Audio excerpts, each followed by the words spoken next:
Good morning, students. Today we will discuss new topic of chapter 2, JavaScript. JavaScript HTML was originally used to control the appearance of web pages. The web pages designed using HTML were static and could not be changed after the browser rendered them.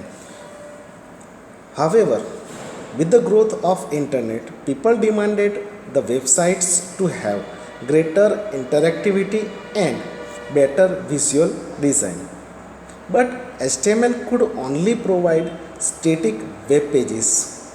Thus, the demand of more interactivity created the need for a new web programming language. Static means once the content is loaded by the browser, that content could not be changed. It will remain as it is. That is called static. Hence, Netscape developed JavaScript. JavaScript is a scripting language that allows you to add programming aspects to your web pages. A scripting language is a simple, lightweight programming language that does not contain the advanced programming functionalities of languages like C and Java. JavaScript is used in web pages to improve the design and validate the forms. It adds interactivity to HTML pages and is inserted directly into the HTML code. Today, mostly all the web browsers like Mozilla Firefox, Chrome, Safari, and Internet Explorer support JavaScript. Using JavaScript, a web page no longer remains static but can include coding that allows interactivity with the user, control the browser, and dynamically create HTML content. Dynamic means keeps on change. The content could be changed every time. We learned how to create forms using Composer. When the user enters data in the form, he might leave some of the important fields empty or may enter the data in a wrong format inside the field. In such cases, there must be some type of validation provided. This validation will restrict users from making mistakes. When the user enters wrong data or leaves a field empty, an error message should be generated and the form should not be submitted. Sometimes when you are entering the data on the internet or web page or website, sometimes some fields are necessary to fill, but sometimes users are forget to enter the data in the field. Sometimes user enter the wrong data, means date format is changed, date format whatever requirement is there, but user enter in different format. Suppose month, date, year, user enter date, month, year. Okay, so format will not match, so that is called wrong data. Sometimes in the age also, okay, numeric data, user enter text data. So this type of mistakes can be occurs by the user. That time some message should be generated, then user can enter the correct data. The most common form of JavaScript application today is client-side script, which runs inside a web browser.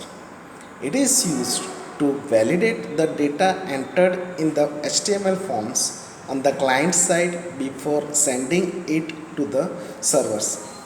Client side means when user enter the data, so browser only will check the data whether it is right, correct data or not. If any mistakes are there, then browser will generate some error message. That is called client side script. Using JavaScript, the form generally checked for the following things: Has the user left any required field empty? Has the user entered a valid email address? Check whether contents of two fields are same or not. Has the user entered a valid date? Has the user entered text in the numeric data field? Now, how to write JavaScript code? JavaScript code runs from within the HTML web page. No need to write the separate file or no need to create the separate file for the JavaScript. It can be runs within your HTML code only. The JavaScript code can be put directly inside the web page code as a separate section. The JavaScript code is inserted into the HTML page using the script/script tag. So whenever you want to enter the JavaScript code, you can enter in between script/script tag. That tag will be used to enter the JavaScript code in the HTML file. The lines between the script and /script tag contains the JavaScript code. Remember, JavaScript is a case sensitive language. Case sensitive means once you have declared any variable, if it is in capital letters, okay, every time you have to use capital letters. If you use small letters, every time you have to use small letters. So keep habit to write the script in the small letters only. JavaScript can be placed inside the body or head section of an HTML page, but generally it is preferred that the code be placed in the head tag. You can insert the script in body also as well as in head section also, but generally you have to keep habit to use the script in the head tag. The script tag tells the browser to interpret all the text between the script tag as a script. So script tag, why we need to write script tag? So when you use the script tag, when it will start to load the page, means browser will start to interpret. So from wherever script tag will be used, it will start to interpret as a scripting language. Let us write a simple JavaScript code using the source view in Composer. Below figure shows the source view with the JavaScript code. Save the file and open it in the browser. You can see here code is written. Here script. This is script is written.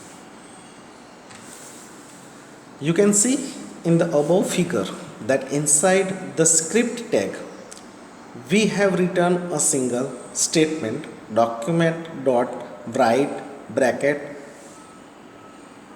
double quote hello students double quote bracket over. Here write is a method which is a part of the document object. The string to be displayed is passed as variable to the method document.write, that is method, in bracket hello students, it is string but it will be passed as a variable. The semicolon at the end of the statement is optional in JavaScript. Whether you will write, then also it is okay. Whether you will not write, then also it is okay. It is used as a separator. The semicolon is used as a mark of separation rather than terminator. Thus, if you place each statement on a new line, then you need not put a semicolon.